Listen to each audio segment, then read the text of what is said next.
કૃષ્ણ ને જય કેશવ. હું આવી ગઈ છું તમારા જ માટે એક નવો બ્લોગ લઈને. અને વાગી ગયા છે સવારના 8:30 અને આપણે નહીં ધોઈને રેડી પણ થઈ ગયા છીએ. પવિત્રા સ્કૂલે ગઈ છે અને હવે આપણે કામ ચાલુ કરી દઈએ.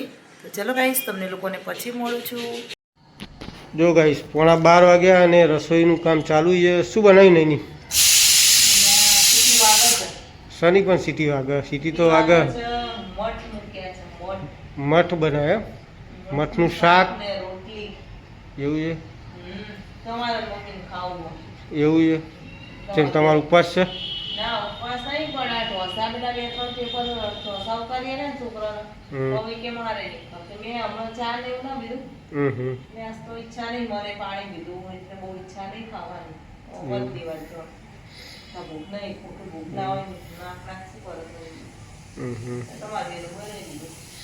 શું બીજું બોલ, નવા જૂની કોઈ આજે?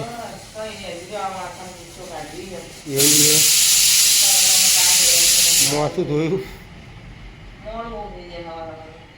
સારું સારું. ચલો ગાઈસ, તમારે પણ મઠ ને રોટલી ખાવી હોય તો આવી જાઓ.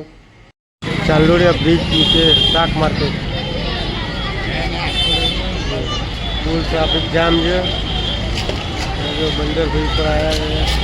અહીંયા સ્કૂલ પણ છે ચાંદોડિયા બ્રિજ નીચે. સબ્જી મંડી ફૂલ છે.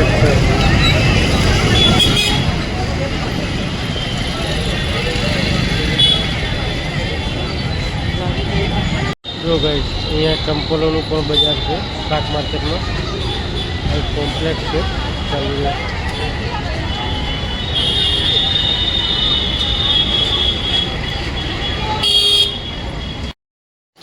જો ગાઈસ, આજે તો મસ્ત જો ઢોસાનો પ્રોગ્રામ છે.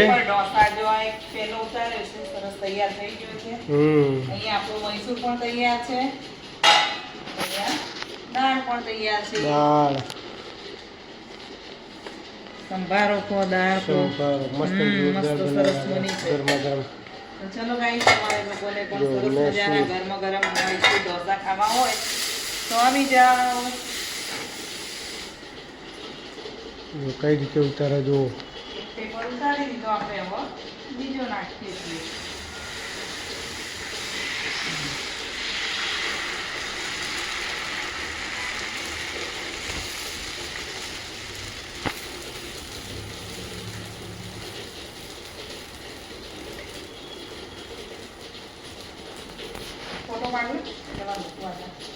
ગાઈસ, અહીંયા ઢોસા થઈ ગયા છે અને જમવા પણ બેસી ગયા છે. કેવા બન્યા છે?